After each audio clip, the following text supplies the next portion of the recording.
Here we are. We are back. We are back. And you know I'm a soldier. You know I'm not going to give up, right?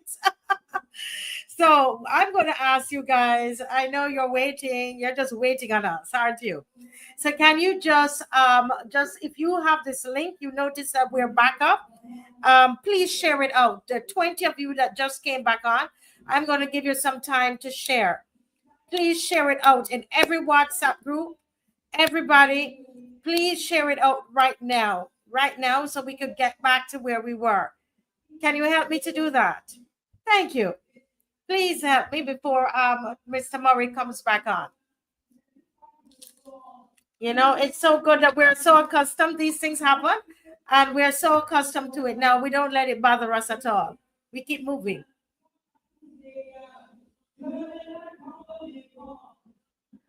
That's it. That's who you're hearing out there right now. It's the announcer. The announcer is singing out there right now.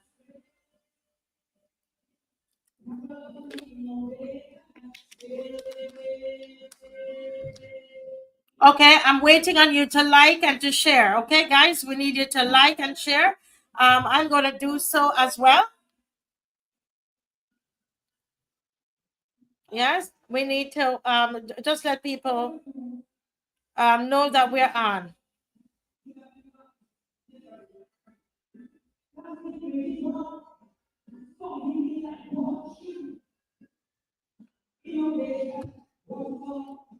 Yes, do that again. Do that again. Take a couple minutes and do that.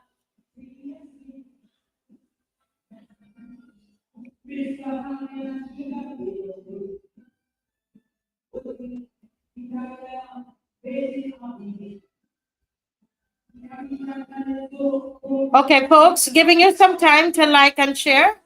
I'm doing the same thing because that's the only way that is going to happen. Time to like and share. That's my voice here. I'm doing the same thing.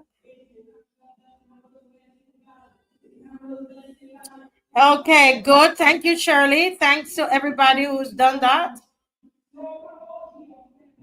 Yes, I'm going to send it to you to Mr. Murray.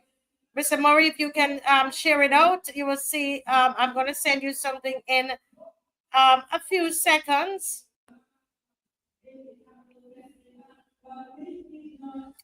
Okay, it's in your WhatsApp, and I'm not sure if you can do it while you're on. Everybody else, if you can, we would appreciate it. Share it into groups.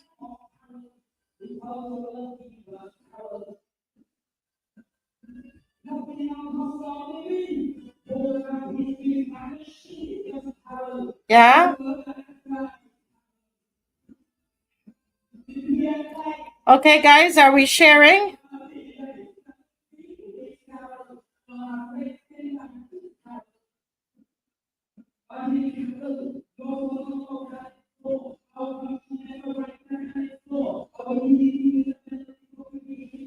Yes, everybody.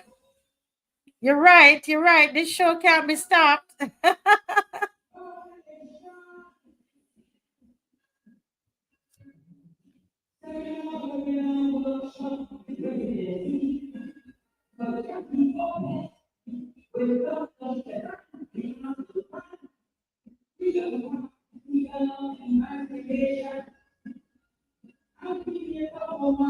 Okay, everybody, please share.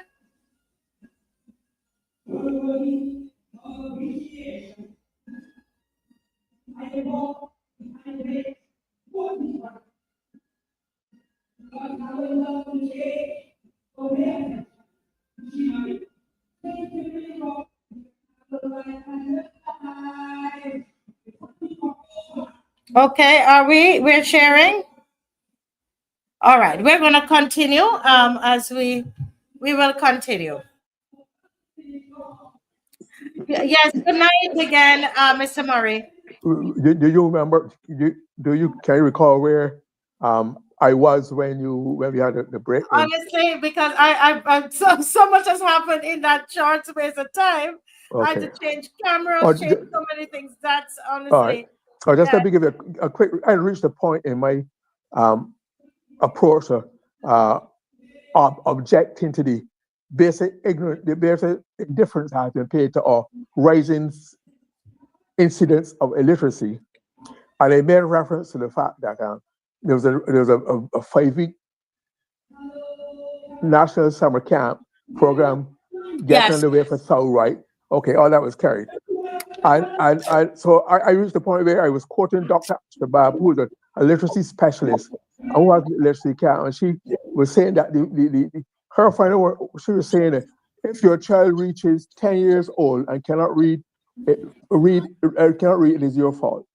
And I support that program. But she's saying that parents have to accept full responsibility for whether their children can read or not by going through a program of stimulating them from the earliest days, etc. And I'm supportive of that. But then, at that same opening ceremony of the reading camp, the annual camp with Dr. Bob, Minister Chad Blackman, he did not agree with her.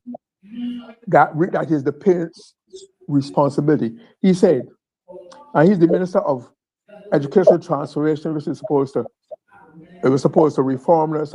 And under ex-Minister of Education, McConnell's reform now under Minister Chad Blam, it's transformational. All right. Mm-hmm. And he's saying, I want to differ a bit from Dr. Bob. I don't want to place any blame on any one entity. Our society is made up of different opportunities, but also challenges. Those challenges require all of us as an ecosystem to play our part. Blackman stressed the importance of shared responsibility among parents, schools, government, private sector, and civil society. So he's saying he does not think it is. He thinks the blame has to be shared, and he does not agree with Dr. Bob that the parents who have the first response, the first exposure to their children, should carry the major response in that regard. But I am with, like I said, I'm with Dr. Bob on that, because that I'm sure, Marcy, that you yourself would have played a role in your children's early development. Mm-hmm. It's national, but for some time I've been arguing on this question that if in the same way when women become pregnant, they get prenatal and postnatal education, information, training, what to expect, what to do with it. I'm saying that they themselves should be exposed as part of that preparation for the birth of the child or children. Should be exposure to the fact that it is important to stimulate, to expose, to read to them, because they're learning from the time their eyes are open, and it's better to implant stuff that will help them develop educationally, that will pay off at school when they get to school, rather than have them go to school where the teacher at 4 or 5 has to start teaching them what could have been and should have been and used to be done at home. So it's an advantage, and that in itself, I think is something that we have to make part of our national approach to this whole question of illiteracy. And one of the things that disappointed me when I saw the national program in the newspaper about the program, 50 locations in every parish, all 11 parishes have been catered by this program, which I said we have 5,000-6,000 children over 5 weeks. And I said a place should have been found if there was sufficient recognition and appreciation for the need to stamp out illiteracy as a national mission. In the same way we sort of stamp out under the NCDs and heart attacks, etc. That should be our mission, social mission to get that social disease. I'm saying that we should have found a place for the library. The library has a mobile service that could have been incorporated into the program with 50 locations. Though that program, the library service could go a number of programs each day during a number of locations. Expose children to reading, join the library, tell them about the benefits of the public library. I see the public library is so on that they even have a proper band at kiddie school, you may say so. So they're exposing children to arts and the culture and performing, etc., costuming, etc. But I'm saying that a conscious effort should be made if the conceptualists of the band of the program were on the ball to incorporate, let have the mobile service that goes to the branches. I understand there's probably only one mobile unit now, a van that travels with books, physical books, and go to various schools, various locations. That is so. That should be. But Mr. Moripa, there's a question, and I'm trying to involve the comment section as much as possible until we get the phone lines sorted out. Patsy B is saying, what about parents who are intellectually challenged? Parents who are intellectually challenged. There are lots of persons who cannot read. How are they going to be responsible for their children's education? Well, clearly, if that is so, a well-defined and designed program would take account of that and make provision for both the parent, if they can, or the child. But you should not just be left to fate and whatever. In the same way that provisions are made to parents or children who are hard of hearing or speech problem, that can be part of the household where the social services can incorporate them in a way, in the same way that people who have money have tutors come to their house. In the same way that the government provides for home help for seniors, we go in and clean the house, cook for them, change them. All right, there's community nursing. Why can't there be community literacy programs? Go to the household with the parents and involve them in that regard. That is with imagination and looking for fresh ways to get to the purpose. That is the way to do it. Because the library service, we've had a free library service for more than 100 years, I think. The Carnegie Library, the building next to the Supreme Court buildings on Corus, not the new Supreme Court, the old Supreme Court. Mm-hmm. And as instructor, that building, it says Carnegie Free Library because it was donated to Barbados by the philanthropist, the American philanthropist Carnegie, through the hard work of a colonial governor, etc. To denote this way, to build that library. It's a lovely structure. I don't know if you've had some. You probably have not had a chance to go there because when you came, it's probably in disrepair. But I myself was part of a government that had talked about restoring it. They were going to start with the roof. So far, it has not happened. And they left government in 2003. The government left in 2008. It is back now. The interim government between 2008 and 2018 did not do anything about it. And since then, there has been no improvement. There has instead, right next door to that property on Quarry Street, was an old Supreme Court. That has been remodeled, refashioned, modernized into, it's now called the Henry Ford. Mm-hmm. There is Simmons Complex. That can be repaired. But right next door is a glaring example of a lovely, architecturally lovely building that nobody saw the wisdom of providing for that rehabilitation. And right now, the library is scotching over on Independence Square in a building that used to be occupied by Morton Living, I think it was. Yeah. But it does not offer the same facilities to their atmosphere as that. And I'm saying that is why I'm saying it's a national disgrace, both for the illiteracy to be allowed to exist, to blossom, to become rampant, and for the indifference that has been extended towards it. And I'm saying that if this educational transformation is going to mean anything to Barbados and Barbadians other than just a label, you have to go to first principles. In the same way that the West Indies cricket is not doing well because people can't bat, they can't field, they can't bowl, they don't know. Those are the basics. If in any field of endeavor, Marcia, if you do not cover the basics, you have problems. And if you do not cover literacy, society will continue to run awry because people do not know anybody. They're not exposed to because when you're reading and writing, it engages your whole being in a way that a tablet cannot, because it does not make the same impact of your engagement holding a pencil, piece of chalk, reading and forming. It is a whole different physiological, psychological process that involves a person being rather than a cold punching the tablets already ready made for you.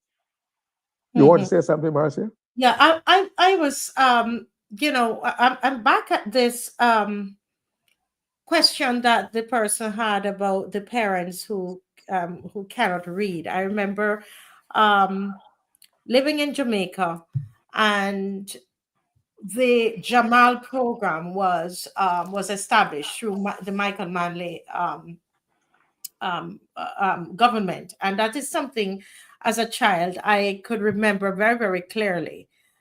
This Jamal program, and one of the things about it was, my mother was part of, teaching the older people in the community to read.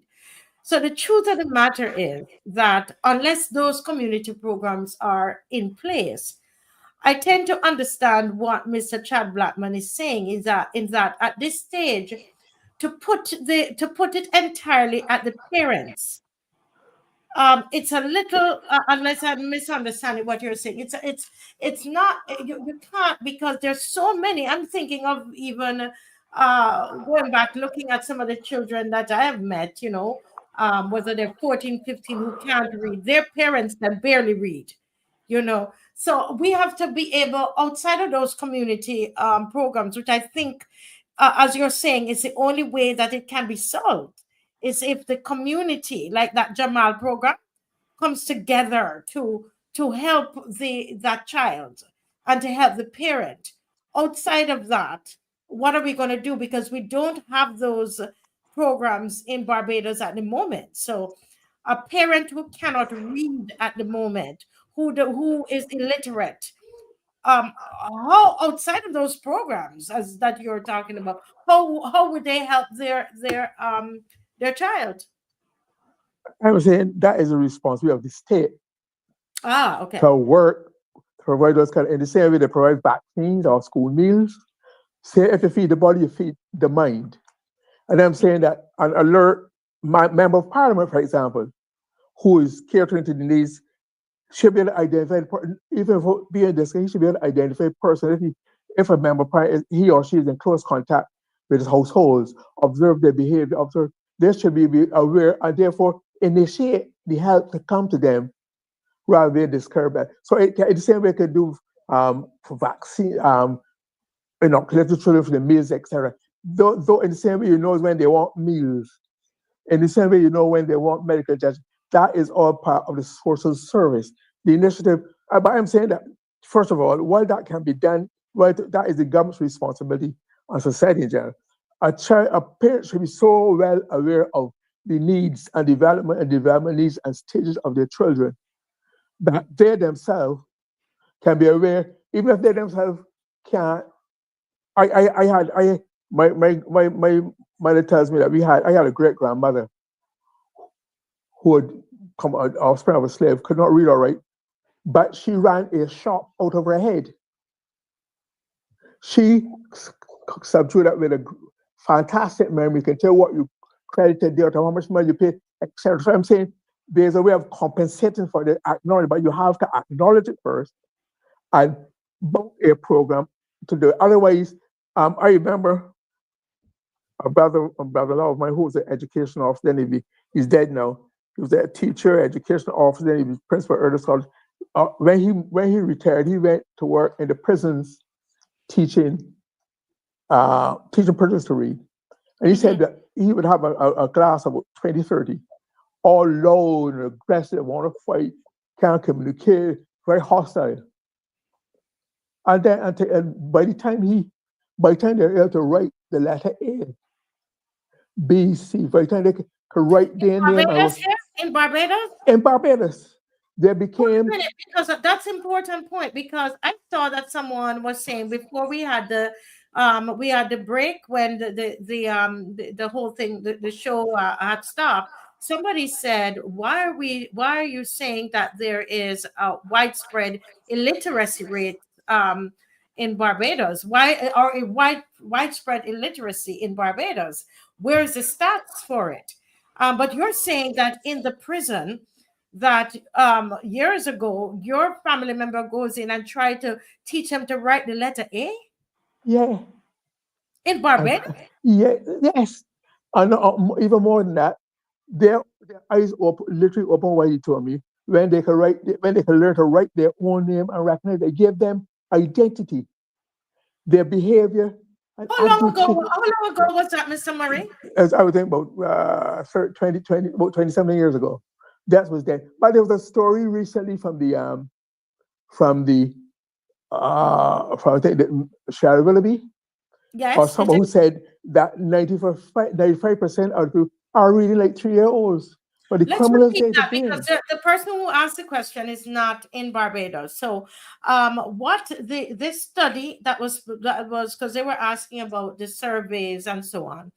What on what basis are you saying that? But this survey was done by this is a professional, right? And And they there's said 95% of the children were reading at the level of a 3-year-old. 95% of the people involved in the survey, right, were reading at it. But apart from that, every year we hear children leaving school with no certification, can't read. I mean, we don't have an up-to-date comparison, but there's enough anecdotal evidence from the education authorities themselves that indicates that it is a real problem. All I'm saying is, let's recognize it for what it is. Let's not pretend it doesn't exist, because it's doing damage to the country, as you're seeing in the person in the prison system and in crime. That is part of the fallout illiteracy, because people can be groomed if they're illiterate, given limited and made them beholden and groomed and conscious, because they're not taught to think for themselves or to read, to write. So they're being controlled. So there are a lot of facets to this issue.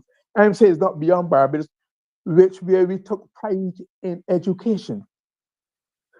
We had teachers that went down the Caribbean teaching and heading school. That was part of our invisible export. And now we've come to the point, and I know that very few people could not. There was always some level of illiteracy of age, but there was not where it was showing up in the school system, the secondary system like that. Something is wrong. And I'm saying that when we're talking about transformation, let's go back to that first start. Okay, so you're saying, because this is a thing that especially Barbadians who are living outside of Barbados, these are not sometimes they're not aware. I remember, Mr. Murray, it was about probably 5 years ago that this woman you see sitting here had the shock of her life, where I was helping some children in the pandemic who, they were out of school. And I'm looking at fourth formers and fifth formers sitting in front of me, Mr. Murray. And there were quite a number of things that were wrong. But one of the things I realized is that quite a number of them could not read. There you are. Right here in Barbados. Now, if somebody had told me that, and I did not experience it, I would believe that. I think they're exaggerating a bit. But I'm broadcasting from my school today, and right at my school, I'm telling you, I was shocked for days. I couldn't believe it. And so, the last thing I'll say is that they were supposed to be doing CXCs. And they were supposed to be doing CXCs. I tell you, I want to say the schools that they were from. Fourth and fifth formers they could not read. It's shocking. So you're proving my point. You're supporting my point. I don't have the stats.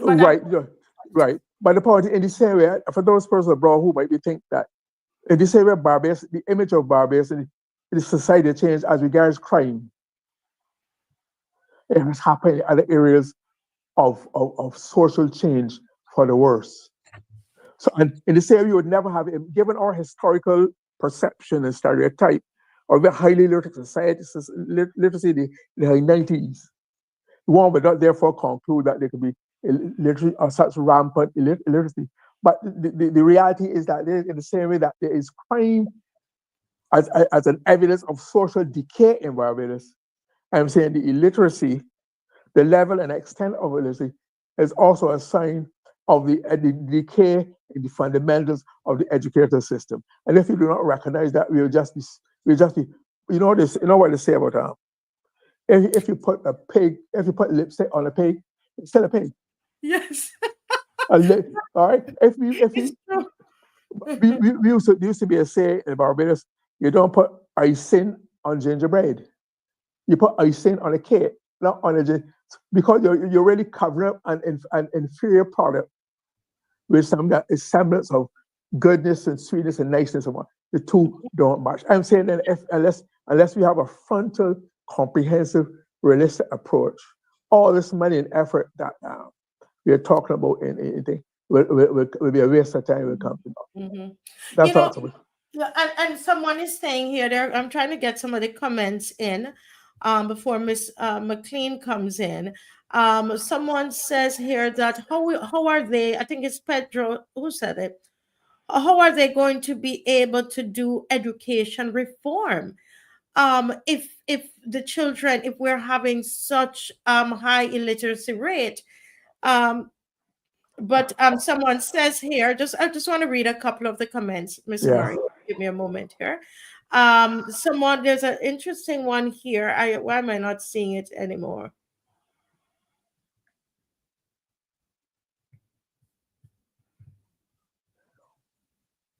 Okay. I'm not seeing it. There was a very interesting one here. That is the thing that I think it would be good. I know that a study was done in the prison. Okay. So what we're quoting from is in the prison. It'd be interesting to for a new for research to be done to really determine the true literacy rates of Barbados. A lot of times we are going off what was then, but we have not done. We need to do current literacy rates in And, Barbados. and Go I'm ahead. saying the raw materials there because you only have to look at you only have to look at the 11 plus results. If you look at that raw data off of the CXU, that would give you some indications. But I'm saying until we do that, we are back at the wrong tree. For example, I'm hearing constant reference being made that to show we're going to transform the education system. We're going to teach you how to code. How to code. But coding involves reading and writing. Yes. So if you not only that, Marcia, coding is no longer as much a human endeavor. AI now does its own coding.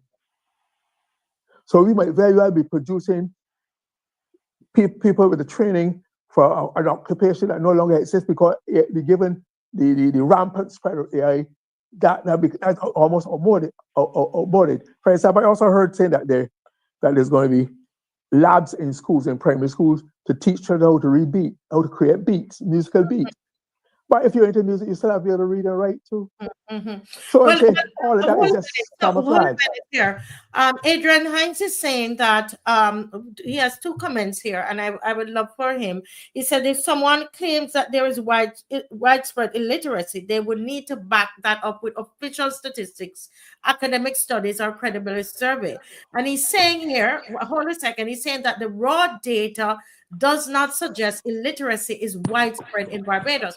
So, Adrian, that means you would have done the study and the research. If you have done that, and you know where that is, because I just said that we know that in the prison, the study was done in the prison, but it has not been done outside of the prison, as far as I know. So, if you know. If you have the data that suggests that it is not widespread in Barbados, I would love to know what study that is, right? But over to you, Mister. But you're right. Yeah. No, I spoke of anecdotal evidence. I talk of my experience and other people know experience. I talk about the comments in the press for the past few years about peer leaders. So that is that raw information. I never claimed to have and I expected that of Mr. Hines. But let me move on. The point is that there is room for improvement. Let us not fibble and quarrel or fight or try to show up any weakness. There's a clear need for it to be done, and above all, for it to be corrected. And that's all I'm saying. I'm not an authority. I'm not claiming to give an authoritative study. If Mr. Hines says that the raw data, what raw data is he referring to? What? Yeah. What? Tell me. Show it. Prove it. Expose it so it can be tested.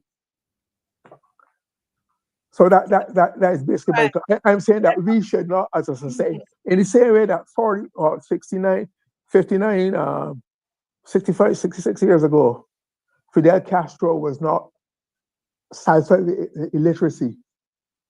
And at that time, we were ahead Cuba. We should not settle for that as part of the norm of the Barbie. We should seek to eradicate it. That no, everybody in Barbie should be reading, like, even at the most basic level. That's all I'm saying. That should be a national right.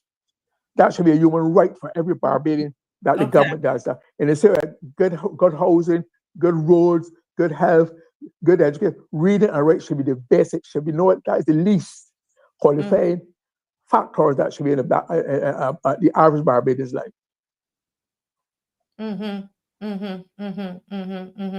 Yeah, no, I agree. I agree. I think that and probably the thing about it, which is very interesting, is that about this discussion is that I wouldn't be surprised that that a study has been done. I would not be surprised, Mister. But it's whether we are going to see it. Whether we're going to see the results of that study. The study, those of those just joining are saying that it would be interesting to know if a survey or study has been done, research has been done to determine the literacy rates in Barbados. It will be quite interesting if it is done. And I'm saying it might have been done, but it's not going to be made available to us. May I just observe that logically, if you do the literacy level, you're also out of that is bring the illiteracy level. Yes. So, okay, all right. But I'm saying that part of the problem, and there's a wider problem. There was a time, Marseille, in the 70s and 80s, 70s, 80s, even part of the 90s, when the University of West Indies used to be fully engaged in these matters, writing, observing, research. There's some done now by Dr. Dwayne Darris or what. But I've said there used to be a much more fulsome and widespread discussion in general on the economy. You don't hear as much people as public intellectuals, people at university giving the society that finances them the benefit of their learning, their study, their conclusions, etc. We do not benefit. And I said this is a prime example of a crying need for university or some other institution who can properly carry out this study to bring us up to speed and up to date as to what the true level is across the society. Otherwise, we will be making plans and programs and policies without knowing whether we have the framework, the foundation, the conditions that these things can succeed if people cannot read, right? Cannot read or write or both. It should not be allowed. But any government should not blink their eye and ignore it will go away. You can imagine how people who can't read or write, how much they must miss about information. They have to listen, depending on what people say. They cannot think for themselves. Think how robbed of the rich experiences they are of reading a book, reading a poem, reading a newspaper, which we take for granted. Think how narrow and limited and deprived their intellectual lives must be because they can't read or write. I say that Barbados must do better.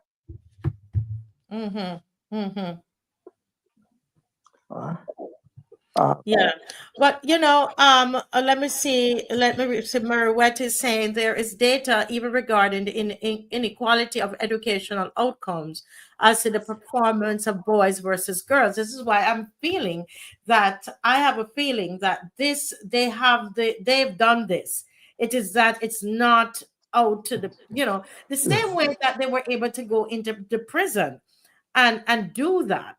I'm saying, and be able to give us, some research, I think you're onto something there because it might not be in the interest of certain persons to publish that information because those findings might be seen as a reflection of their tenure in office, their performance, their policy, etc. And it might be just to leave it untouched, leave it undeveloped, unexposed, because people don't want to take blame or responsibility for it. That might be so. There will be no need, and there'll be no hurry to formalize such a study or such information to give to the public because it is not in their image and interest and reputation, their legacy. their profile to do such thing. That might be either collectively as a government or as individually as other persons in the society. That could be Yeah. the problem. Yeah, I know that Mr. Strickland and others out there like myself, as I said, I was shocked. I'm no, 'cause people love to, I'm no professional researcher, but my experience, Mr. Strickland, tells me that what we are purporting, what we are putting out there, and presenting as, okay, this is Barbados and we are so, literate, etc. It's not necessarily true. And Stephen Strickland says, are 1,000 Frenchmen wrong? We as Barbadians see it every day. I want to ask, how many of you as business people, you have to, whether it is through interviews or you've asked somebody to fill out an application form, how many of you are seeing that in being practical? Let's be practical about it. In the comment section, how many of you are having that experience where you are finding it very, very difficult for people to fill out a form or to do a resume? Dave and I mean, all the time. The neighbors, they come. My son is just finished. I'm going to cut your mic a little bit, Mr. Murray. So much noise coming through. My neighbors would come to us. So I'm just telling you my experience. Our neighbors where we live, Mr. Murray and viewers, would come to our homes all the time. They need the child just in school. Can you help them fill out an application form? Help them with write a resume. They need their CV to be put together. And you're sitting there and there nothing much is coming from them. And we have to actually do it for them. And this has been for a while. So, it makes you wonder, what would be the results of those studies? Think, Yeah, go ahead. think about such persons who go shopping, where you're Mm, supposed to read labels to see what the contents are. They are total loss. mhm. So the society. Let me give you. I just recall an incident in my part of my family. There was one youngster who was very sharp, or appeared very sharp, and I remember it when you mentioned people having to fill out their form. You hear all the time that people leave school and when they have to go to prefer form, they can't. Mhm. They can't. They don't know how to write, spell, whatever. So that is illiteracy. All right. But this relative was one that he had to write something, and his father realized he couldn't write. When the father examined, tested him, he had a very good memory. He would read lips. He would read lips and remember what was said and reproduce it. And you think he Yeah. learned it. And then you had to take him and get him examined, and then if they had to find a cure for that problem. That was probably up to about second or third form in secondary school. That he bluffed his way through that whole system until it was discovered on that. And then, I mean, he's gone on there, he's been to university, etc. But the point is, that is the way it can happen, that people can read your lips, memorize, and give you what you want, but deep down, they are not able to calculate, read, organize their thinking, analyze. What it is that you have, like for example, I hear one of the terms talk about critical thinking. When I was going to school, probably to Marcia, when you had to do comprehension, where you Mhm. had to analyze, that's critical thinking, but they're trying to make it be some new invention. Yeah. Where somebody become a program and make money out of it, sell the government, all it is basic comprehension. Mhm. Yeah. So I'm saying, go ahead. Yeah, I just wanted to just to add to your point. Dawn by nature, a business person, said I recently had to show an attendant at the gas station how to use a calculator to add the cost of my gas to the cost of the oil, so I could swipe my card for the total. Okay, these are basic things. Let me just read some more of the comments, please, because I did ask them a question. Stephen Strickland, another business person, says, "Do you know what that statement mean? I work in customer service for years, and many can't fill the forms out. As a church leader, I see it. My daughter is a school teacher, and I can go on and on. So there are lots of a lot of experiences that people are sharing. I think what is needed is for the government to either present to us the stats if they have taken the stats. Okay. And if Uh, they don't have the stats, undertake a study to bring the society up to date, because it would inform them as to what some of the real issues are in Barbados and the origins or the contributions to some of the social and other issues in Barbados. But you need in this day and age, you need data, you need analytics, you need information. You're no longer going by hunches or intuition or what you hear. You need to get data or the empirical evidence in the social science, whereas economic sociology, to be able to establish what are true by participant observation, by surveys, by interviews. There are different forms of interviews that you can get information from. All those to give us a comprehensive thing. Otherwise, I think that we are Barbados should be shooting in the dark, shooting in the dark, and that we cannot afford that. It's wasteful in our limited resources to be undertaking that. I would love to hear some teachers if they could make some comment. What is their experience in the classroom? There's a teacher here that, and the thing about it, I mean, I have it's in the same year that when I encountered those children, those students, Mr. Murray, fourth and fifth form. I mean, I almost cried. I almost cried because education is so important to me. That's how I came out of poverty, was through education. Most of us, and I remember one grandmother took the boy here, and he was in fourth form, and she was crying. She was crying and asking if we could help this because he's a wonderful young man, just cannot read. So he's in fourth form, and what we had to be doing, we had to give him phonics, and we had a class with fourth and fifth formers, and we're doing letter A. So even though you were saying it, I wanted you to say it. It's not that I didn't know, but I wanted to hear from you as you were saying there. There was that person 20 years ago that it was happening to. I'm talking about now, current fourth and fifth formers, and so you have to be there saying, what is the letter A?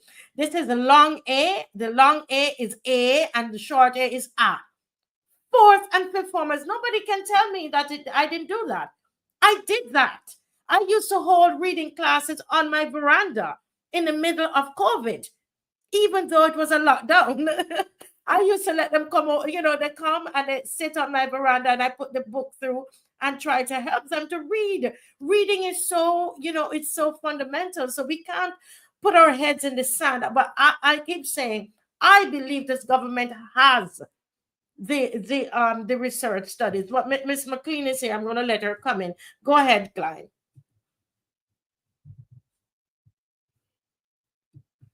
Let me unmute you. Yes, I think I muted you. Yes, sir. Go right ahead.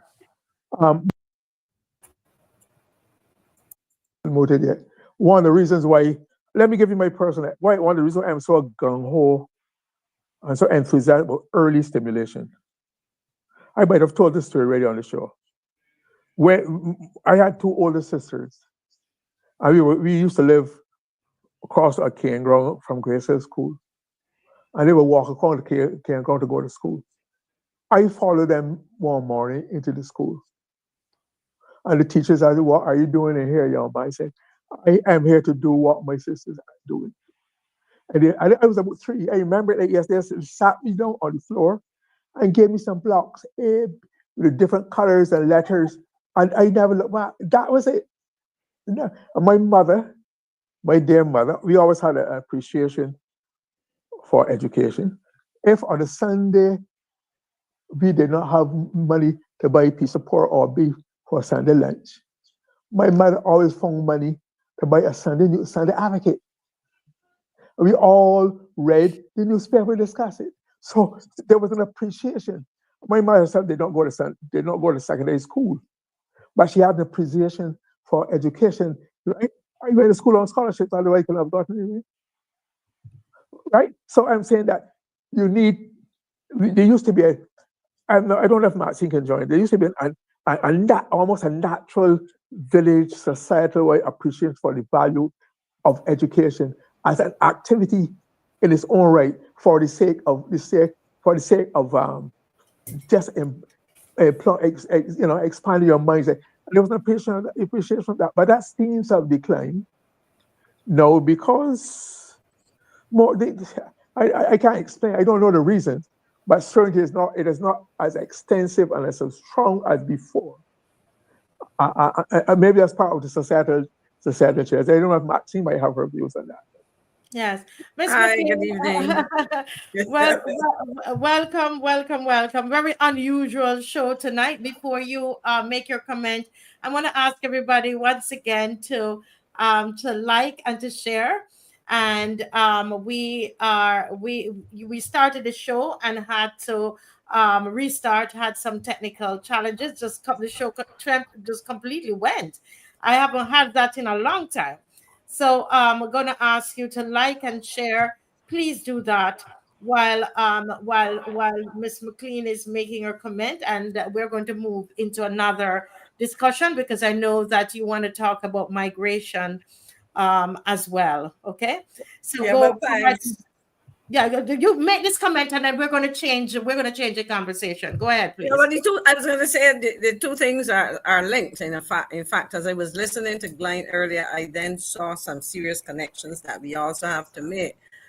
But I want to comment on Patsy B's comment. A friend, Rishi was saying a friend that went to university and who worked in a bank for some amount of time couldn't make change or whatever. And it is something you see. You go to the supermarket because we're talking literacy and numeracy, and it's almost, I do it here and I do it overseas because you go somewhere, your bill is $32 and 70 cents.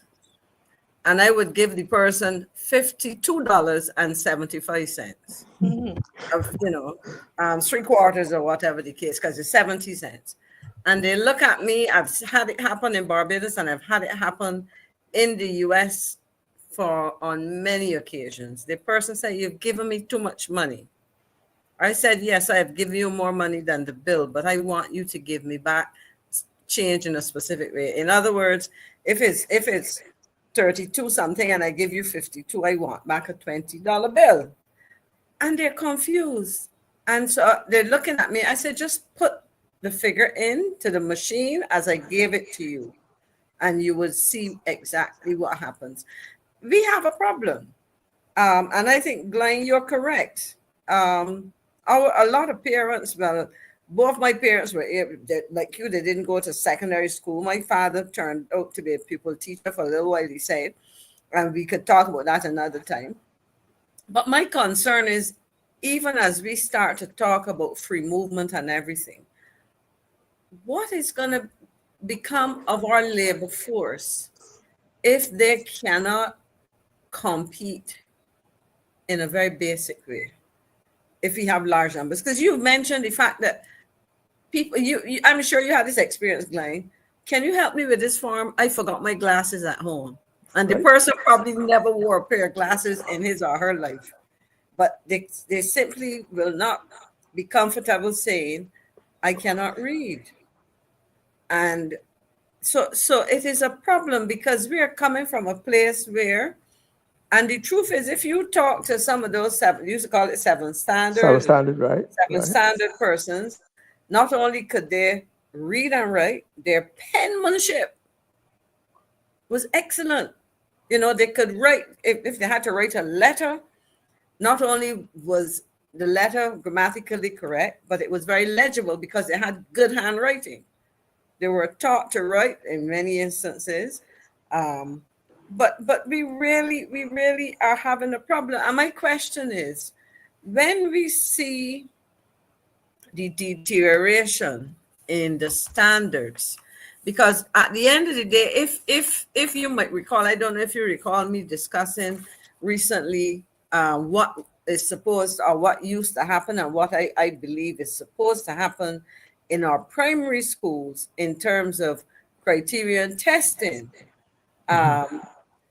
And so one of the things that these weaknesses, these problems, at least symptoms of a problem, because the fact that a child at 7 or 8 cannot read or write at a certain level is indicative of something. And so the question is, how do you deal with that if there are tests to be done where parents are to be notified about their students and teachers have this information? So I think, Marcia, is a problem, and it becomes more problematic. This is where we'll make the link now with the whole issue of the movement of people within CARICOM, because we are talking about a desired position where CARICOM citizens are able to move freely. And that suggests that people will go and compete with others outside of the jurisdiction in which that individual or those individuals were born. So in essence, if I had to be an employer here in Barbados looking for a particular skill, or forget the skills for a minute, somebody who is low skill, because I'll get back to the technical things in movement, but somebody coming into Barbados looking for a job, and that individual is competing with a Barbadian. If the Bajan does not have the basic literacy and numeracy skills, he or she becomes uncompetitive. You know, why should I choose somebody if I want a plumbing assistant or a carpenter, an assistant to me as a carpenter or a mason, and that individual, if I said, I want you to work out the quantities of materials, or I'm giving you certain direct instructions, it has to measure this, it has to do this, and whatever, so wide, so long, whatever, you know, the width is this, the length is this, and you have a difficulty, then you are putting yourself at a major disadvantage. And the question therefore is, when we talk about these things, are we preparing or maintaining standards that are important in relation to our citizens being able to compete in very basic ways? So I think that when we start to look at one of the things that we will talk about in this whole notion of movement, of course, is, you know, as I said, do we have the infrastructure? Now, infrastructure, we think in terms of schools, hospitals, housing, you know, utilities, whatever.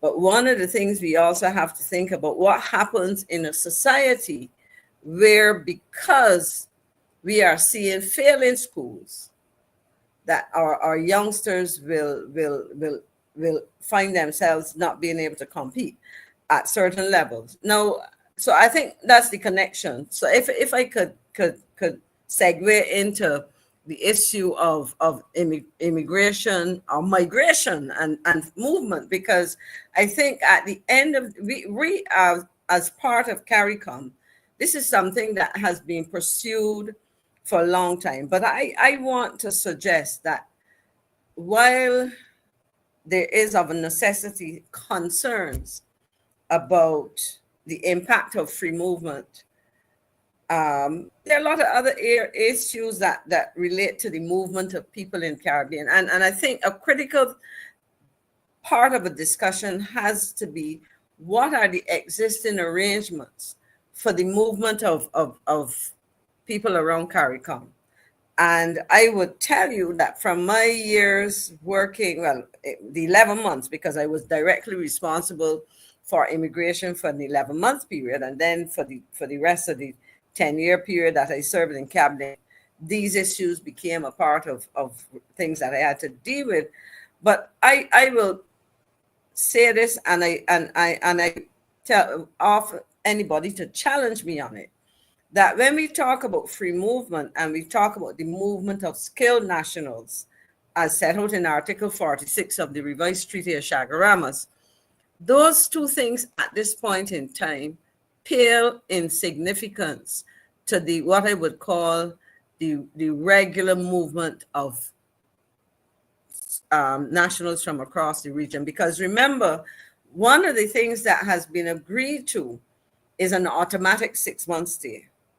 So anybody from Barbados going to Jamaica or Guyana or St. Lucia, St. Vincent and the Grenadines or whatever, they are, or those persons coming to Barbados, they are entitled to an automatic 6-month stay. And that has nothing to do with the person, well, you know, whether the person has, well, I'm not sure how you establish that that person is able to support himself or herself for the entire 6 months. And so I am suggesting that it is important that as we talk about the movement of persons in the region, that it is necessary that we have statistics, that we have information that we can analyze, not only as government officials, but this information is also going to be very important for private sector planning as well. If you are looking to develop housing, in other words, a person coming to Barbados from anywhere in the Caribbean or vice versa, Barbadians going to anywhere in the Caribbean and is entitled to automatic 6-month stay. If I am moving because the circumstances in my country are not beneficial to me, I have not been able to find a job that pays me well, or I have not been able to find a job at all.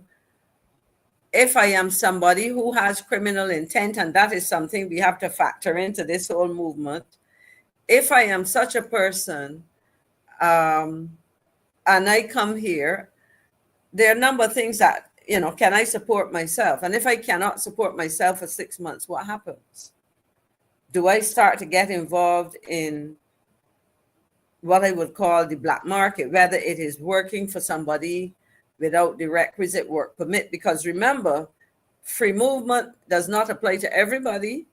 And the movement of skilled nationals is what it says. You have to be certified as skilled. And there are lists of areas or professions and so on, educational qualifications, which qualify you to be considered a skilled national. So I am suggesting that when we start to look at the issue of immigration, and we start to look at the question of movement, and notice I didn't say free, because free movement is a title given to a facility which allows people to move without restriction, without the need for work permit and all of these things. So I would suggest that the reality is that post-independence and over the time before and after the formation of CARICOM, we have had constant movement of persons, people moving between countries. What we do not know on any given day, certainly the public, we have little information. Let's say we were researchers, because you were talking about, you know, how do we verify that our literacy rate is still 98 or fallen below 98, and if it has fallen, how much is it? So part of the challenge we have in the region, and unless things have changed, and I have a sneaky suspicion they have not, we have not been in the habit of sharing information within the borders and across borders. So in essence, we will hear Barbadian tourism planners tell you that visitor arrivals in Barbados was X 100,000 for the year 2024 or whatever. But if I ask somebody of those visitors, what percentage of those visitors were CARICOM, they may be able to tell you. If I ask what percentage of them were from the various islands and so on, somebody may have it. But these things are not published routinely. And as such, we talk in the dark about movement and so on. And somebody may ask the question, might having made that point, so why do you need information? We need information because we need to understand what impact, because now when we think of tourism, a visitor from any one of these countries who is visiting on holiday notwithstanding the fact that he or she may have a 6-month stay automatically, may have come here purely on a holiday, 2 weeks. You have your vacation, you go back home, you go back to work. You want to see part of the Caribbean, you have a plan to see all the islands. On the other hand, if you have persons who are moving because their circumstances at home are deemed by that person to be less attractive than they may find in Trinidad or Guyana or Barbados at this point in time, then we have to have, or we ought to have, a sense of, what are the numbers like? What are the profiles, demographic profiles? Are young people traveling? Are people traveling because they may have come here? And, we have this automatic 6 months. They may have come here because they hear that healthcare facilities in Barbados are better or different or more varied than what I can get at home.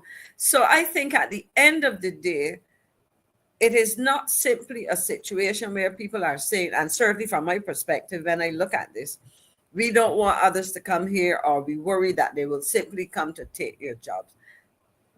The issue for me is one that, as we seek to facilitate regional integration, the movement of individuals across the member states of CARICOM has to be done in a way that it ends up benefiting the maximum number of people. In other words, if I travel from Barbados to St. Kitts, I should do so in a way that does not end up being detrimental to myself, because I get there and then I realize I don't have enough money.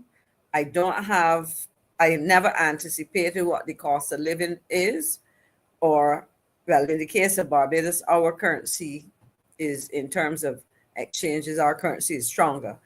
But but let's assume that I were traveling with Guyana dollars instead of Barbados dollars. At least, well, not traveling Guyana dollars, because they don't take, we don't take each other's currency generally, but I am operating on the basis of the strength of my dollar and my savings accumulated in a particular currency. That I go to a jurisdiction and I find myself unable to take care of me. What implications does that have for the state and the social services of that country? So I am saying all of this because when people start to ask questions, when persons like myself ask questions, people are saying, people are fast to talk about xenophobia and all of those things. Part of the challenge that we have is that we have to be honest with ourselves. We have to do so in a way that allows us to assess our capacity to accommodate persons, schools. What we hear that our pupil to teacher ratio may be high. Yeah. What are the implications of that? Housing. Barbados is somebody said to me today, and I would have to go back and check, and this is a friend who's regional person but's been living outside the region for several years, and who follows trends. So the guy said to me, Barbados is the 7th most expensive jurisdiction. And I suppose he was looking at the family and nations within the UN. Now, if Barbados is an expensive jurisdiction, and then you are traveling from a member state where your currency, the exchange rate is not in your favor, it's going to take a lot more of your dollars to pay for prices in Barbados dollars. Correct. How does that impact on your ability to survive in the event that you've taken an automatic 6 months, but you have no job prospects, or very little job prospects, or the job that you can get does not allow you to be able to meet your expenses? So there are a lot of things. What are the implications, for school? And so I am really concerned that as the officials seek to put in place something that they believe has been long overdue, there's a reason why. It has taken time. There's a reason why can't leave McConnell said Maxine has placed the cart before it without first having a common currency. No, You've asked me a question. Have they? I was trying to understand it. No, Yeah. I don't have to have a common currency. But because we do not have a common currency, and we have currencies where their relative worth in relation to one another, there's such disparities, variations. If you look, the Belize dollar is pretty much like ours in terms of value. Trinidad is much higher than Guyana. Jamaica has been fluctuating more downwards than upwards over the years. So I don't know that is a major issue. However, as I said, because of the variations, it is going to make it more expensive for some and better for others, depending on the direction in which you move. I tend to think that that for this whole thing to work, we need to not just travel to have fun with each other and to enjoy each other's country, etc., but we need to be able to do real business with each other. And I know that this whole issue of being able to pay somebody, you've done work in one island and as a small business person, and you want to be paid, it becomes difficult for a lot of people. And so if we're going to be serious about this thing, then I think that we need to look at currency. The other thing I want to say is that when we're talking about this whole thing of free movement, and we are now not going to have any work permits and so on, okay, fine. The question is this for all workers, or are we still only allowing skilled workers to move? What kind of workers are we allowing? Because as someone is saying that they're seeing that they're in Barbados, you have a lot of security guards who are non-nationals. I've seen people, as I said on the show before, quite a number of people selling snow cones from my country, from Jamaica. I said Barbados, and I've seen a Jamaican man pushing a cart selling soup in the hot sun. That is a Jamaican culture. That we drink. They walk about and sell soup in Linston Market, but he was walking in Bridgetown selling soup. And the question is that we need to ask and understand from our leaders: have we moved away from requiring that those that are migrating, those that are coming here, that they are throughout the region? Has CARICOM changed that? Is it still skilled workers?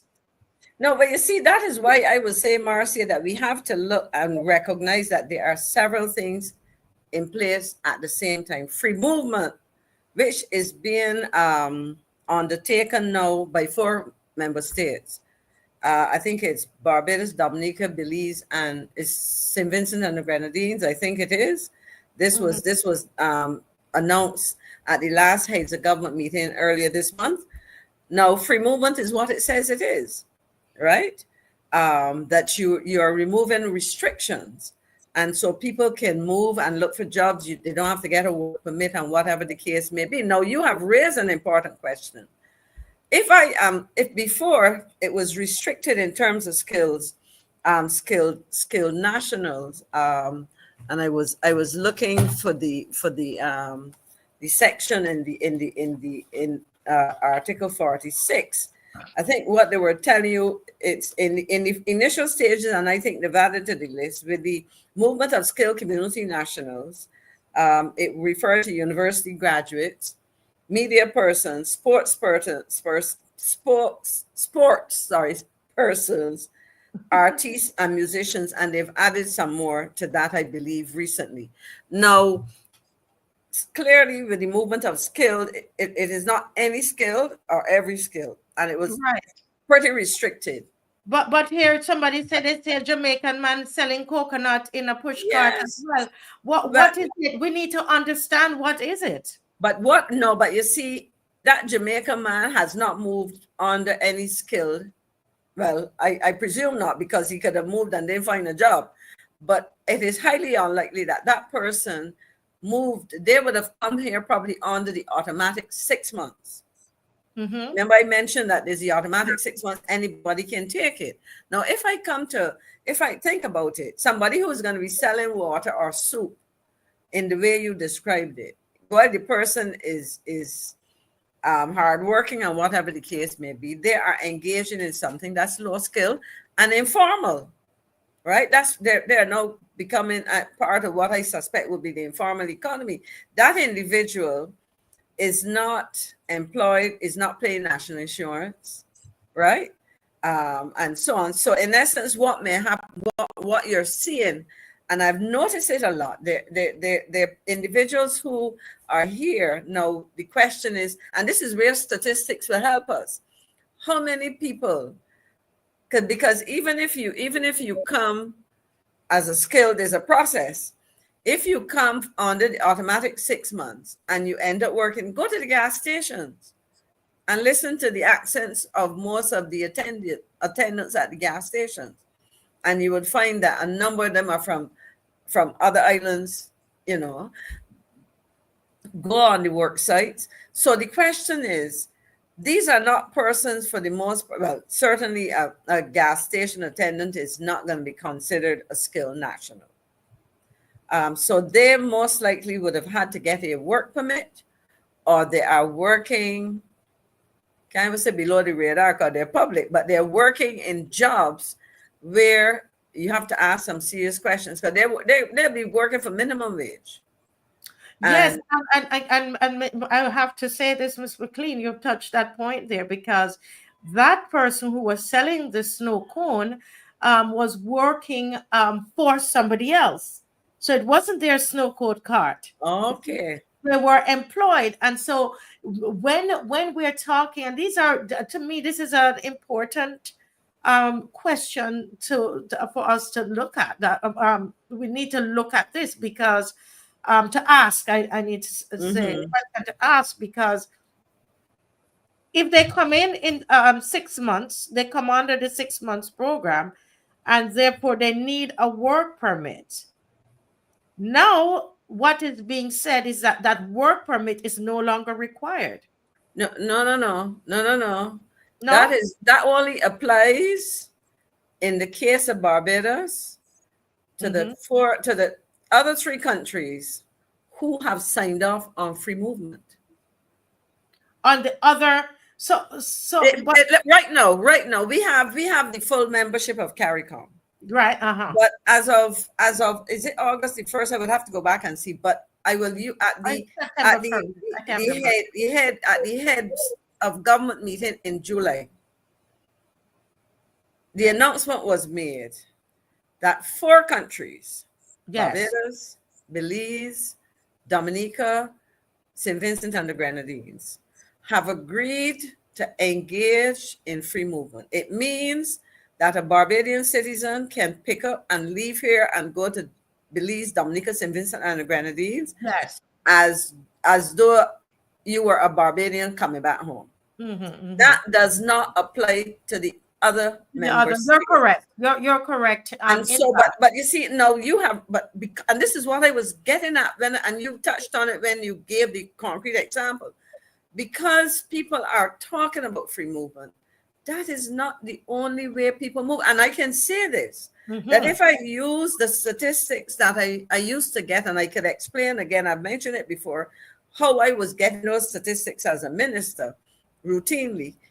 When you looked at the statistics, you would find that on a monthly basis, there were thousands of citizens, and I'll use the 2 countries which were the top, Guyana and Jamaica, coming in and out of, because you would see a large number come in and number go out and so on. And then you were in a position to get an estimate of how many were supposed to be on island at any given point in time when you did the analysis.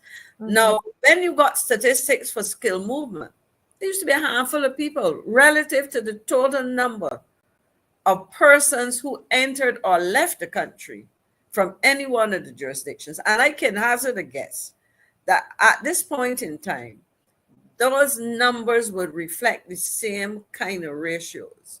So to me, the concern is less at this point in time about the impact of that movement. And remember last time I was on the show, I gave population number. Yes, I gave numbers. Dominica's population is very small. St. Vincent's St. Vincent population is very small. And persons will, put it this way, the people who are likely at this point to move in under that regime are probably people best able to come and find a job. Right. And then you may find like professionals and so on, because if you're moving, you're probably moving your family and everything. The other extreme of the continuum, though, are those people who are having a hard time in their countries. And so, for example, and I use Jamaica because those are numbers I saw, and I presume, and based on my moving about the country, when people speak, then you realize, you know, from the accents, and I can identify almost every accent within the CARICOM. I can tell a Jamaican from a Kittian, although they sound kind of close. I can tell a Grenadian from a Tobago and Trinidad Tobago national, even though they sound close. You know, I can tell a Guyanese, I can tell somebody from Suriname, I can tell somebody from Belize, because over the years I've interacted with so many, you know, that my ears have picked them up. But the point I'm making is, so in essence, for planning purposes, whether you are a business person trying to understand the demand, okay, note that we've seen a number of restaurants popping up serving Caribbean food, Jamaican, Guyanese food, for example. So if you wanted to get a sense of, because there may be some dishes, I don't know that everybody might like cocoa and saltfish. I can't even say flying fish because we don't get flying fish anymore. That is our national dish. There may be something that Jamaicans particularly like, that some people, and I like ackee and saltfish, so I would, you know, but some people say that is an acquired taste, you know. But if you wanted to get a sense of, I want to do some specialist dishes and so on, and I want to get a sense about approximately how many citizens of country A or B are here, we should be able to find statistics. I can go on the central bank website and pull down all kinds of statistics. Why is it not possible for me to be able to go to the website of the immigration department, and if it is not there, request statistics, even if they tell me you got to pay $5 to get it or whatever the case may be, so that I can, or if I'm a researcher in the health sector or whatever the case may be, and you're trying to look to see, you know, to look at certain kinds of things. So I don't know why it is that we don't have that, because it's important. And I can tell you that, as I said, it used to be collected, because when I was in the Ministry of Foreign Affairs and Foreign Trade, there was an insistence by one of the member states that they wanted to discuss free movement, and they wanted to do this. And when my response, and I've said this before on this show because I sound like I'm repeating myself, and I've heard myself say it, but my response to the person was, tell us when we put the item on the agenda, what exactly would you want to discuss meeting after meeting? And then I said, this is what I would want to discuss, and this is what I will commit to bring into the meeting, which I did. And it was statistics, disaggregated statistics on the arrivals and departures of people from each country within CARICOM.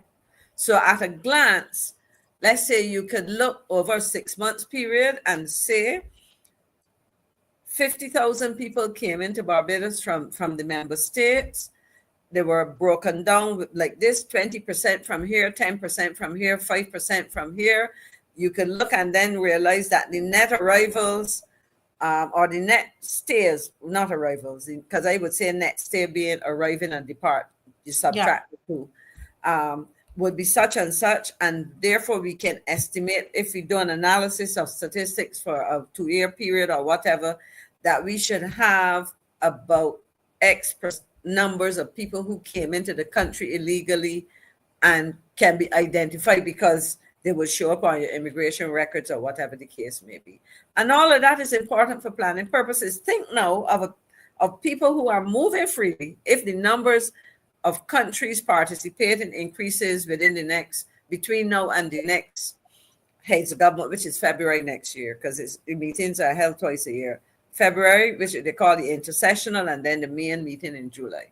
Yeah. So in essence, countries should be able to plan. And this is information, because if you go and you read the discussions about free movement on the, coming out of the meetings of heads, and the kind of things that they advocate is the availability of information, for security purposes as well.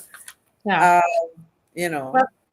Well, let's just break a bit. Just before I go to Mr. Murray, I want to read some of the comments. Guys, we are on the verge of getting back our call in, and I'm hoping that by tomorrow we have that. So I want to always engage the audience. So Karen Williams says we don't need common currency, but a proper messaging system for exchanging different currencies in the region. Well, if we don't get the common currency, at least if we have that, because it is very difficult to do that. Marinette says that I've seen a Jamaican man selling coconut. We had read that before. Pedro saying that a lot of them are gas attendants and sex workers. That is correct. That is correct. It's disproportionately.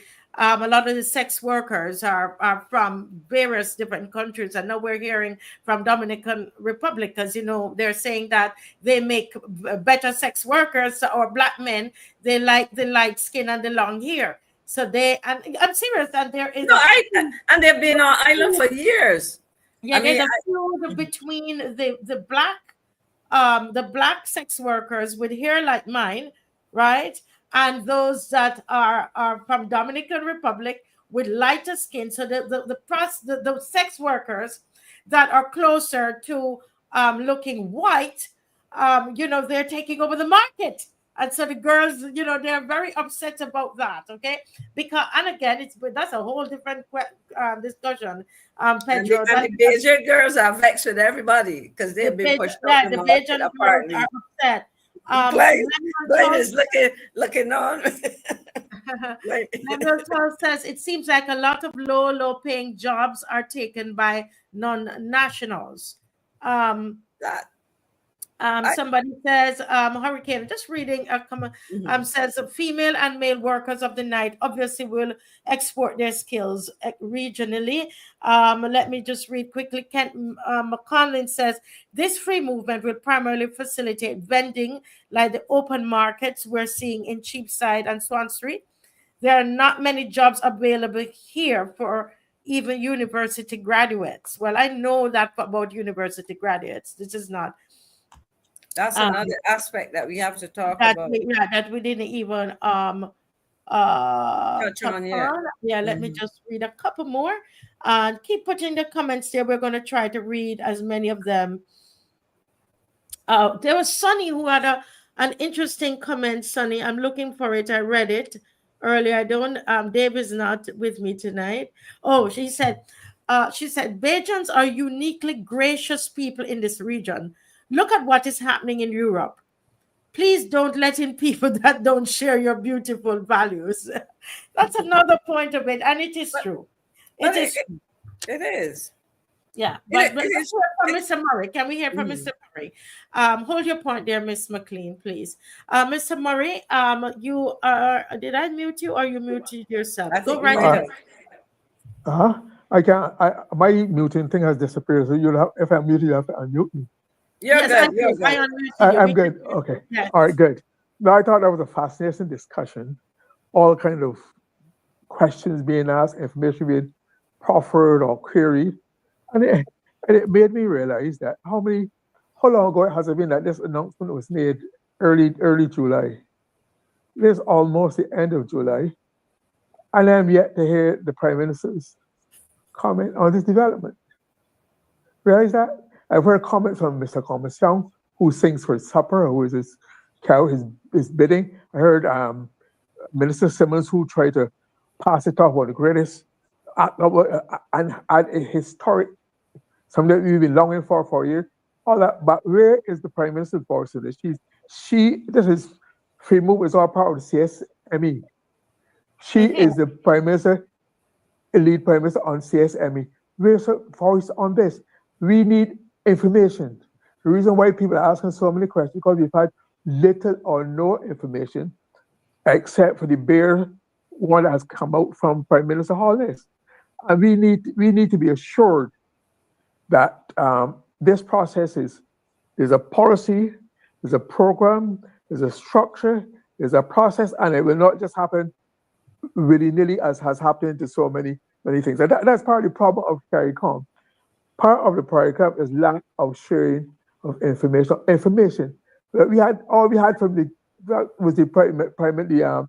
Minister Holness' statement. That is what CARICOM is more of an abstract to most people than real because it does not factor into their daily life because the information is not shared. We should have had a report. We should know how that skills certificate thing has functioned, the pros, the cons, so we know the manage processes in the future. How much management will go into this so-called free movement? It said the full thing called full free movement for 4 countries. Full free. It said full free. I remember that phrase very well. And what we were talking about this movement, it used to happen, Maxine, before you were born, I believe, or close. Which means it happened a long time ago. When we were a colony, it was easier in most ways to get on a boat. We had schooners. We had what we call motor vessels. Federal palm. I mean, the Caribbean are such masochists. They've done such damage to themselves. Before, if you thought they did horribly wrong with Liat, they did it with the Federal Palm and Federal 2 ships that were donated by the Canadian government as part of their contribution to the West Indies Federation. And they allowed it to just, Federation collapsed in 1962, and that went adrift. That went into some shipping thing, and then that disappeared. And we are still now without it. We still talk about ferries and things. I think that CARICOM, to be honest to itself, should apologize for allowing Liat to go out of existence. I agree. It is and shame. I think we should find a way of getting Liat or some form of Liat back in the shape. I mean, the country got to be honest and fair. I remember there were a couple of St. Lucia and whatnot we used to compare, but they will not contribute to Liat until it's more efficient. But meanwhile, Liat going to their 2 airports every day, they're not contributing, but they're benefiting. That kind of hypocrisy needs to come to end. We need to find ways and means of making it possible for the private sector, give the private sector some incentives to invest in ferries that can make, not going narrow distance between Trinidad and Tobago, who can do the open seas between here and St. Vincent and Dominica. So it cannot be just any old ferry. It has a ferry designed to deal with the weather conditions, the seas, etc. And we need some really serious discussion. We need to be right now. The most of the discussion can come from the private sector, and they don't have the money. Government should resolve to collectively if it's going to serve us well. Mm-hmm. I go back to 1970 when I first heard Ghana talk about being made the breadbasket of the Caribbean. That's the first CARICOM adventure in Ghana in 1972 with the Georgetown Accord and those kind of things. It has yet to happen. We have to make it happen by putting the vehicles, the means where it's ordinary, people can hop, it becomes ordinary. If you have free movement, people have to be able to travel freely, be free in every sense of the word. The free movement that the European Union agrees among itself, that evolved over many years of trials and tribulations and giving and taking, always will evolve, but it has to be a meaningful, structured, organized, managed evolution that we can all benefit. But most of all, I think where Barbados is concerned, the Prime Minister owes it to Barbados to come and present a very comprehensive set of information of how this thing is supposed to work, how it's going to impact on Barbados negatively, positively, and what we are doing to plan ahead to be able to accommodate, etc. Otherwise, we just keep bumbling around, asking questions, be frustrated. Asking a lot of questions. But before I want to kind of move the conversation a little, on migration, to deal with the youth. I want to move it there. But Miss McLean, you had something to say. Just quickly, and then let's, because we have I want to share this because I think it's important in relation to Glenn, because as you mentioned that we have not heard from the Prime Minister, and we have a way of sending out our emissaries. And this is an article I wrote. I don't know if the author might be happy with me using the word emissary, but it's an article by Julian Rogers dated July 14th, this last week. The consistent voice, why every CARICOM nation needs an explainer in chief. In the often turbulent sea of information that follows any major CARICOM summit, public understanding can be easily capsized by waves of speculation and misinformation. It is in these moments that the project of regional integration requires more than just leadership. It requires patient, dedicated educators. Thank you, Marcia. Thank you, Glenn. Y'all are patient educators. I would say that too. So Mr. Rogers can put that in his article. For Barbados, that role has been consistently and admirably filled by its ambassador to CARICOM, David Commission. And he goes on to talk about this. And him explaining the explanation of the ambassador does not replace the explanation of the Prime Minister. And I want to share this, Marcy, because quickly before one of the things that I have said, because we talked about ferries and we're talking about movement, we have seen cruise ships move from island to island overnight. When I was involved in the cruise industry, one of the things that we saw was the decommissioning of some of the smaller cruise ships. And when I say small, does not mean small. I am concerned that the average ferry, as you said, Blaine, can probably not fare well coming to Barbados. Barbados, as we know, is out there in the Atlantic, pretty much. And even large cruise ships sometimes have challenges crossing from some of the island chain to Barbados. And I am suggesting that there is scope for the investment, not in a ferry, a fast ferry, but an investment in a cruise ship, which can function as a cruise ship, but can also be retrofitted to carry perishable cargo. Because we get from island to island, going down, we can go down to Guyana, to Suriname. Those are the countries considered the breadbaskets, up to Jamaica and Belize, and that creates opportunities. But that's a discussion for another time. I put it there, but somebody is stuck on fast ferries. Another time I will share why. I think that's a great one, Ms. McLean. So I will make this last point. When I was Prime Minister, a proposal was sent, and I will the individual representing a businessman, and I will get the details so I don't call no wrong names, and they were looking for heads of government to approve monies to do a pilot project with a ferry. And some of the players might have changed, but some of them may change position. Some of the players are still the same. Some of them now are in a position where if it went to them, they could make the decision. Y'all could interpret my puzzle there just now, but we can come back to that. Yes. Let me I said I was going to move the conversation along, but then I need to go back to the comment section a bit. Sean Cool is saying people will move by which dollar is stronger to the US dollar. And I want I want Barbadians to stop and to think about that. All right. Think about it. All right, don't let it go. The impact of that, what's going to happen, because the construction sites, somebody talking about these construction sites, are they taking out NIS and PAYE?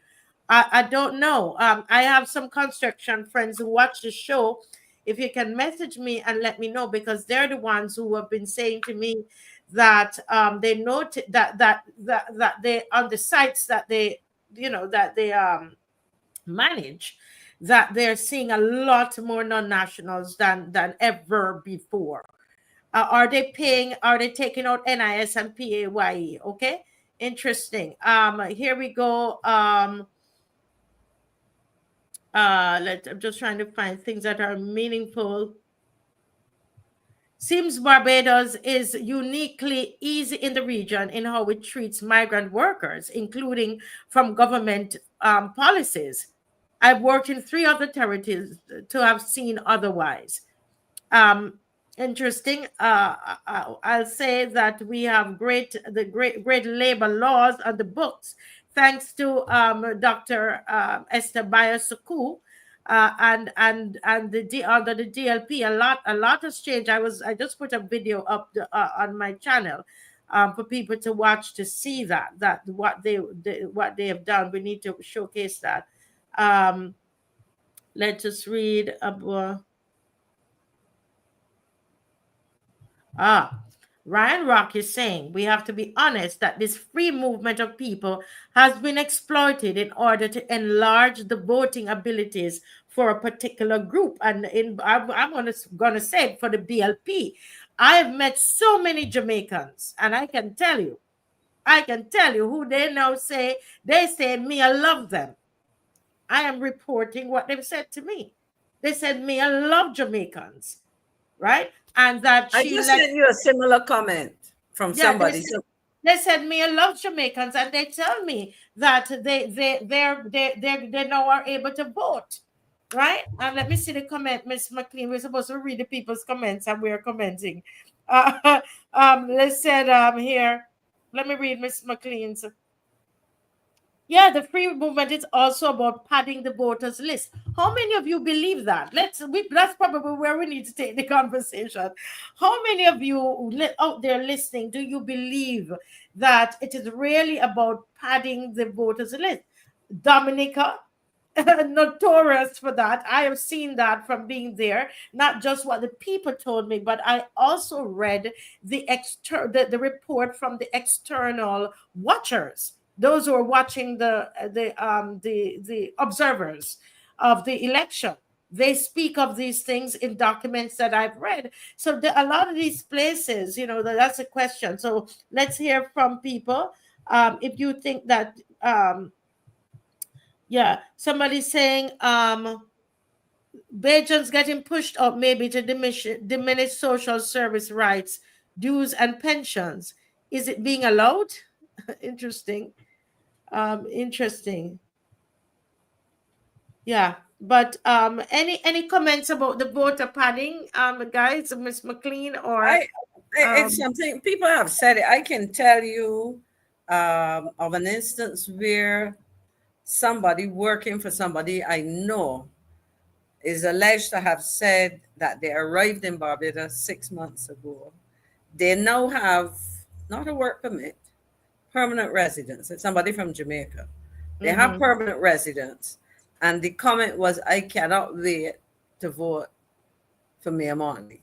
Yeah. And that is the feeling. And it is again, I know I was vilified when I spoke about these things, because at the end of the day, what we want to be sure is that when people come here, they come and operate, if they're employed or working and accessing services, that they're operating under the same kind of rules as Barbadians.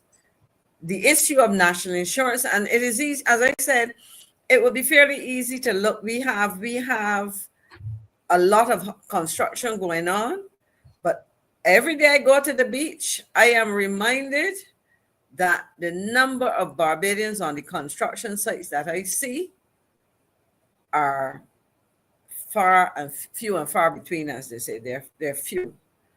I hear Spanish, I see Chinese, and so on. And the question is, under what terms and conditions are these people working?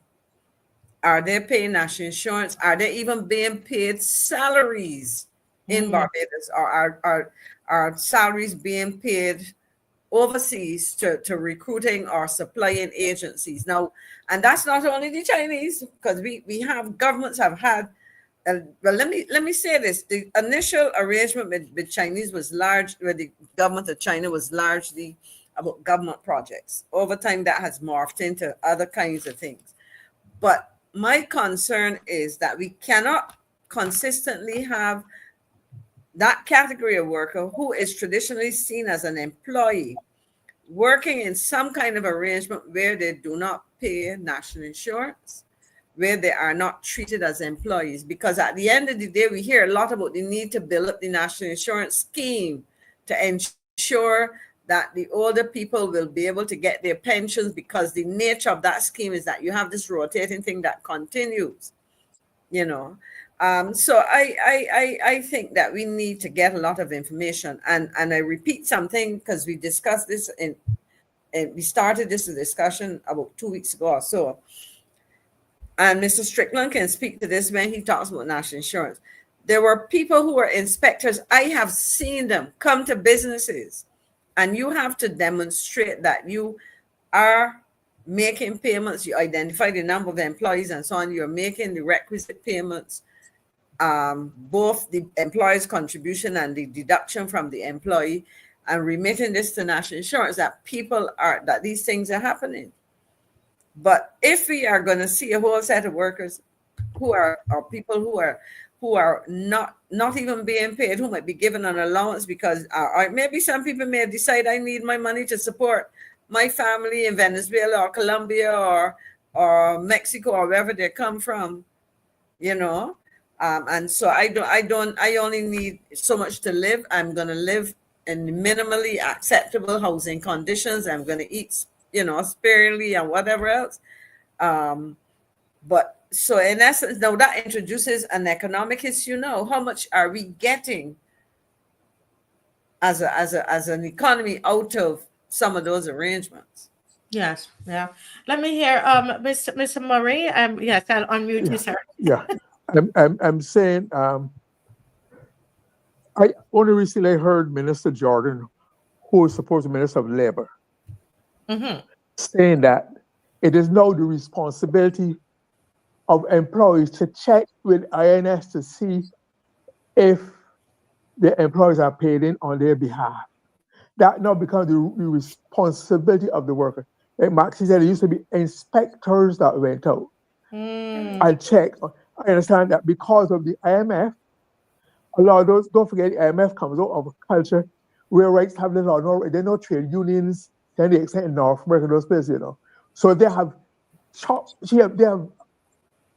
sent home, laid off a bunch of those people, so they no longer have the requisite number of inspectors to do the work required of them. And that has been reinforced by the fact that the Minister George said it is not the responsibility of the worker to go and check and find out for himself. There's some workers, there's some employees in Barbados who, if they found out that you were checking, they will fire you. So I'm saying the government has surrendered, Maxine, some of the gains that were made. You talk about Dr. Esther Bessuku, some of the work she did, admirable good work. But even before the days of Grantley Adams and Frank Walker, a lot of those rights and privileges and entitlements we thought were settled have gone through the others. The reason why they're bringing so many foreign workers is that they're paying below what Barbadians are prepared to take. And that has driven the cost, the profits up, the cost down to the employer. But meanwhile, no national insurance. They don't have money to spend. So we're not making the economic benefits that it used to be. And I got a message just now when I was asking about hearing the Prime Minister's voice yet on this matter. And Maxine said that the Jamaican, I think you said it too, Marcy, that the Prime Minister loves the Jamaicans. I understand she also loves Jamaica. And according to my report, that's where she might be on holiday. or has been on holiday after he had the government Yeah, caution. I mean, I don't know if she loves this Jamaican. I probably, she probably consider me. I don't know. I mean, because I'm telling you, Jamaicans, they tell me this in the shops when I see them. I stop and talk to every Jamaican that I see. I'm telling you, regardless of what they're doing, pushing, selling soup or whatever. I talk to everybody. Because I love to tell them, make sure you behave yourself and don't come and give your body any bad name, right? But and they tell me they love. The big question is, does Mia Martley love this Jamaican here? Does she love this Jamaican? That's the thing about it. But No, I'm hearing that too. I'm hearing that too, Mr. Murray, and the people. I will tell you this. I can't say it on this show right now. But Miss McLean, Mr. Murray, and the viewers, they also tell me why she loves Jamaicans. I'm also told that. They know okay. and they talk among themselves. And so they believe that as long as those arrangements and situations, like those situationships exist, then they will always be loved, and they know that they're going to, they're here and that she's helping them, and so they said, guess what, we are going to vote for her. I do know as well, and this is a fact I have from people who work, and I keep mixing this up, is the Barbados Accreditation Council, BAC, not BAS, that the standards have been lowered. The standards have been lowered. When you come in as a skills worker, you had to present a lot of, you have to present papers to show that you have acquired whatever, I'm looking for words. You know what I'm trying to say? That you're Right. qualified. And I've been told that the number of weeks or the months that they have lessened the time to verify. And I will tell you, Miss McLean, that people from my country, they are boss at presenting false documentation. Well, I have seen somebody present false medical. And think of the danger of somebody pretending to be a doctor. It's serious. If I lie, I die. Yeah, yeah. Serious matter, you see. And Yeah, that's no. why, verification and not that process of verification, etc., is important. Yeah. Um, uh, okay, yeah. Now I was trying to look at some of the comments. Well, it's 3 minutes to 10. And with the show, we got started. Those of you who came on late, and then we got bumped off completely. The whole show was gone. I don't know what happened, but the whole show was gone, and it didn't have to do anything with the Wi-Fi. And I want to say thank you to that loyal opposition person who drove from their home today with a bag of equipment Wow. to the school, Miss McLean and Mr. Murray, to fix my internet, Wow. so that they are now connected directly into the box, and walked with a cable, everything, showed me what was happening to it. And especially when I'm at the school, when sometimes a lot of the students are on the same internet, I need to go from the box. At home I do, but I want to thank him for doing that, sir. I know I can't call your name, but that's the love they have for this show. And thank you and your wife and your family for taking that time out to come this evening. And probably all of this week I will be broadcasting from this location, because I do have the show on next week Sunday for the students, and so I'm at rehearsal. So I'm running between rehearsal and the show. So I want to thank him for doing that for me for the show tonight. That we are able to be here. And those of you who you were bumped off and you came back on, almost 700 of you came back on. And Nice. so that is wonderful, guys. Thank you all so much. Tomorrow night we have a special show for you. Tomorrow night, Dr. Ferdinand Nichols is not able to make it tomorrow. In fact, he should have been doing this show for me, but he said he's not able to. And he has some, funeral and some family issues, family stuff dealing with. So tomorrow I'm going to host a show, but I have a very important segment that's going to be just, young people, if they come. They promised me, Don, you said you were coming. You all see him on Instagram and tell him to make sure he finds in a tail over here. I can talk to them like that. They give me too much trouble sometimes. I said, you must promise me you're coming. All right. So he's coming. Theory's coming. And some of the girls are coming as well. And listen, I believe Janelle, Janine, who hasn't been on for a while, and I'm going to get as many of them as possible. I'm going to get them here. And we're going to have a conversation. We're just going to let them roll on all different topics. Just comment on all different topics tomorrow. But before that, we have the political commentator from Jamaica. We're going to be looking at for the first part of the show on the whole issue of these emergency orders that are happening in Trinidad, and it happens occasionally in Jamaica, and to look at that, what is there a pattern developing?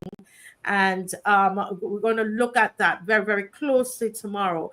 And the big question is going to be, is the crime situation now and the emergency orders, these are new lockdowns? What's going to happen here, guys, that we begin to kind of look at it a bit. So we're going to look at that tomorrow when we come together. All right, so that's a mouthful from me. Mr. Murray, any final thoughts before you go, sir? Let me open your microphone. There you go. I look forward to hearing tomorrow night's discussions, and I am beginning to. I saw in the press. I don't know if you missed me. I saw in the press, it was weekend Barbados today, an ad for the Democrat Labour Party. I will attend this annual conference from the 22nd to the 24th of August. So politics, party will be in there. I think I'd like to see us begin to look at what we think will happen or can happen or should happen about the deal, because it goes into this annual conference, which is a major highlight. In that. I think we should begin to talk about that. So I'd like us to look at examine the implications, etc. Whatever else, because it's a major point that we cannot ignore. Okay, we can have a discussion about that to see whether it is something we need to discuss before it happens, or as I did last year, I actually went there and broadcasted from there. So that's something that we can see. Last year, I actually went there and broadcasted. So we will have to look at that, whether we need to discuss it beforehand or not. Ms. McLean? I will let y'all discuss that. I will listen. I will comment after the conference. One of the things, and you mentioned, I'm happy to hear that you're going to have the young people on tomorrow. Even though you said you're going to give them, the scope to talk about what it would be interesting to hear, because we talked about migration and movement within the context of CARICOM into Barbados and across the islands. But against that background, we have a situation where our young people, not only from Barbados, but particularly, especially since we're focusing here, but we are seeing our young people from the region move out. A lot of young people have looked to go to Canada, the US, and lesser extent the US. But it would be interesting to hear their take on what is attractive about being here in the region and specifically in Barbados, and what propels them to look to other pastures. Interesting though also is that there's some developments where Canada seems now to be tightening up, because the numbers of people who have looked to go there and from this part of the world, they've been inviting people to come now, but I guess they've been so successful in the migration of a lot of young people that I was talking to a relative who lives in Canada, And the point that she was making is that for those people who have, who are now going, it is not as easy as it used to be for some others. So that poses an interesting challenge for our young people. But I look forward to hearing from them. Yes. And Glenn, I would look forward to listening, because I don't think it would be appropriate for me to be weighing in, depending on what the nature of the conversation. But yeah, Well, Marcy, you might. I mean, my thing is, it depends on what it is. Something I need to look at that. Whether are we going to do as we did last time, to go there and set up, and because I was so glad I did that. I get a lot of cursing for it, but it was the best thing that I did, because there I got the truth. I saw for myself. But good night, folks. We will close tonight. And thank you all for joining and for being so committed. All right. So see you tomorrow. And those of you who can attend, have a good one. People's Cathedral. I made a mistake and said that Praise Academy was performing at Abundant Life. Mistake. It is People's Cathedral. And when Dave comes tomorrow, then he will be able to put everything up for you and you see it. Miss McLean, have you seen Praise Academy doing that production? Not yet. Not yet. Always got me into something that I can't do things I like. Yeah, next week Sunday evening at 6:00 at People's Cathedral. Okay. All right. Okay. All right, guys. Good night. Take care, Glenn. Yes. Usually good as always. All right. Bye-bye. Bye-bye. Yes.